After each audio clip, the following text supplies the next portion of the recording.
The mu max and Ks value for the fermentation by using the chemostat can be identified based on the graph of 1 over d plus kd versus 1 over s. So from the graph, you can identify, you can determine the mu max value from the interception at y-axis, which is referred to 1 over mu max. Okay, so from the interception at y-axis, you can determine the mu max. And from the slope of the graph, you can calculate the Ks value. Based on the equation here, the value of the slope is equivalent to Ks over mu max, because mu max you can determine from the y-interception. Okay. This graph is developed based on the linear line equation 1 over d plus kd equals to 1 over mu max plus Ks over mu max times 1 over s.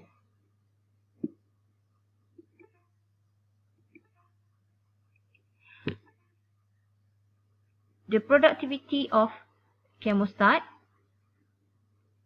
okay, Prx is referring to the productivity of cell production, which is equivalent to dx. Prp is the productivity for product formation, which is equivalent to dP. The dilution rate, d, which maximizes productivity, is found by taking dPr over dd equivalent to 0 and solve for d at d optimum. For example here, d optimum for x with kd equals to 0 and qp equals to 0 is given by the equation of 28 here.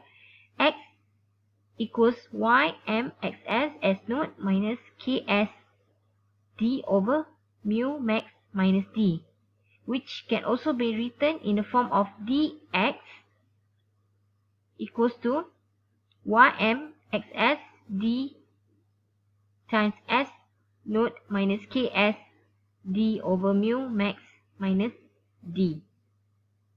Okay, then take d dx over dd equals to 0 and solve for d at d optimum.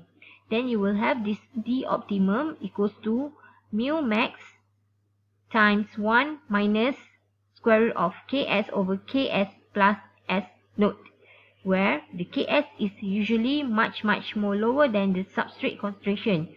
Therefore, d optimum, if you calculate the d optimum and the value is near or similar to mu max, there will be a washout point. Okay. Actually, this washout point we have to avoid. Alright. So you can read more on in the textbook on page 196.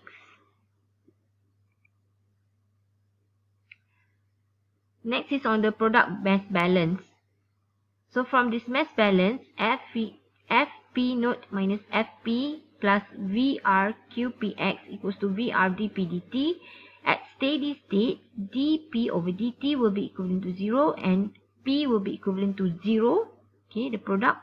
So dP equals to Qpx or P equals to Qpx over D. Okay. And then for Kd, where it's Kd equals to equivalent to 0, where there is no endogenous metabolism. So the equation S equals to Ksd over mu max minus D from the previous equation in the previous slide. Okay, from X mass balance, then you will have this equation X equals to Ymxs S naught minus S times D over D plus Qp Ymxs over Yps from the S mass balance. Okay, it's based on the substitution only. Okay. Then for Kd, which is not equivalent to 0, okay, obviously if Kd with that is not equivalent to 0, there will be an endogenous metabolism. What happens is S equals to Ks D plus KD. Okay, we have an involvement of KD in the equation. Okay, like a previous equation without no endogenous, then you can see here there is no KD existing in the equation. But with endogenous, there will be an existing of KD value, okay, in the equation. The similar pattern of equation is used, but only the involvement of KD for the endogenous metabolism. So to determine D for optimum P formation, so dP over dd equivalent to 0, then you can solve for D optimum.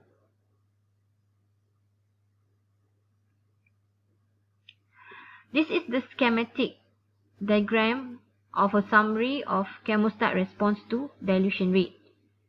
Okay. From this schematic diagram, you can see that we have X value here for the cell concentration and S value for the substrate concentration. We also have the D, the dilution rate. Okay, so from the graph here, you can see X will be constant, okay, up until the D optimum here. At this point, what happened? Okay, it will drop, and then there will be an washout. Okay, that's why I'm saying that we have to avoid this washout point, where if you calculate the D, okay, D optimum is equivalent to mu max, then there will be a washout point. So we have to avoid this limit, because there will be a washout of substrate and cell concentration. So there will be nothing in the reactor, only the medium, the substrate, because of there will be no cell anymore in the fermenter. Okay, so we have to avoid this washout point. Okay, that's why we need to calculate this D optimum. Alright.